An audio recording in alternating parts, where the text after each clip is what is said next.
मुगल वंश सेठ 2। प्रश्न 11, मुगल प्रशासन व्यवस्था में मनसबदारी प्रणाली को किसने शुरू किया था? मनसबदारी प्रणाली, सही, अकबर। यहाँ व्याख्या के साथ हो। मनसबदारी प्रणाली मुगल काल में प्रचलित एक प्रशासनिक प्रणाली थी जिसे अकबर ने शुरू किया था। मनसबदार यानी मनसब अरबी शब्द है जिसका अर्थ है पद या रैंक।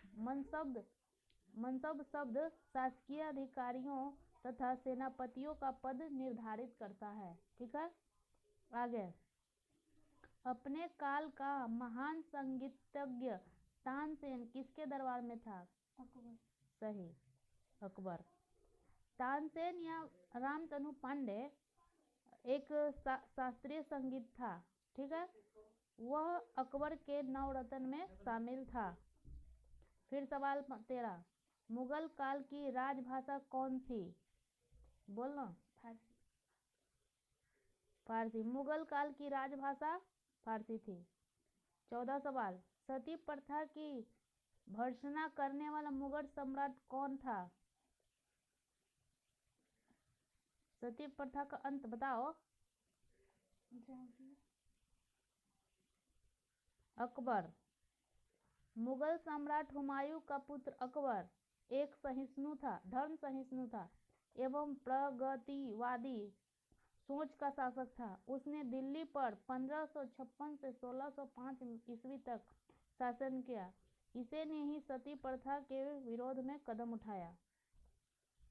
किस युद्ध से भारत में मुगल राज्य की नींव पड़ी? कौन सा युद्ध? पानीपत का प्रथम युद्ध। ठीक हो। 21 अप्रैल 1526 को काबुल के तैमूरी शासक मतलब कि मोहम्मद बाबर की सेना ने दिल्ली के सुल्तान इब्राहिम लोदी की एक राज्य बड़ी सेना युद्ध को परास्त कर दिया। ठीक हो। किस युद्ध में भारत में मुगल राज्य की नींव रखी? तो पानीपत का प्रथम युद्ध में। आगे 16 सवाल, मुगल चित्रकारी किसके शासन काल में सबसे चरमोत्कर्ष पर था? अकबर, जहांगीर।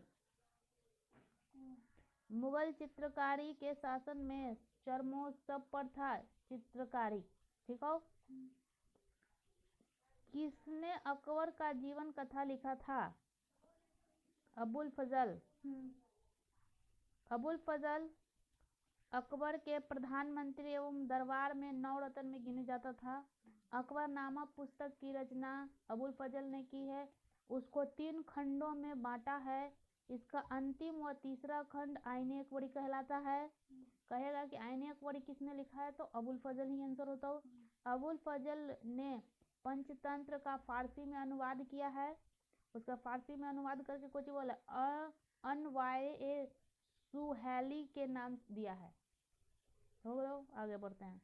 18, मुगल शासक ने भारत की वनस्पतियों और प्राणी जगत, ऋतुओं और फलों का विवरण अपनी कौन सी डायरी में किया है? बताओ। बाबर। कहेगा मुगल शासक ने अपनी वनस्पति प्राणी जगत, जंतु, फल ये सब के बारे में को डायरी जेकर नाम दैनंदिनी, ओकरा बारे में किसने चर्चा कर लेता? बाबर ने। बाबर की डायरी दैनंदिनी। आगे सवाल 19, शेर शाह की महानता का घोतक क्या है? शेर शाह की महानता का घोतक क्या है? शेर शाह सूरी ने अपने साम्राज्य के अंतर्गत अनेक प्रशासनिक सुधार किए। उन्होंने अपने पूरे साम्राज्य को 47 सरकारों यानी डिवीजनों में विभाजित कर दिया और सरकार पुनः परांगना में विभाजित किया। वही अधिकारियों का वह वर्ग जो परांगना स्तर में के शासन कार्य के सहभागिता अपनाते थे उन्हें सिकदार कहा जाता था। जो इस शासन में पार्टिसिपेट करता था उसको सिकदार कहा जाता था। सवाल 20वां, हुमायूं नामा किसने लिखी है? गुलबदन बेगम। कौन है ले? बाबर की पुत्री यानी हुमायूं की बहन थी। गुलबदन बेगम ने हुमायूं नामा की रचना की। कहने का मतलब हुमायूं नामा की रचना गुलबदन बेगम ने की है। ठीक है। हुमायूं नामा में मुगल सम्राट का वर्णन है। किसका? हुमायूं का। बाबर ने तुर्की भाषा में तुझके बाबरी नामक आत्मकथा लिखी तथा जहांगीर ने फारसी भाषा में तुझके जहांगीरी। सुन ले।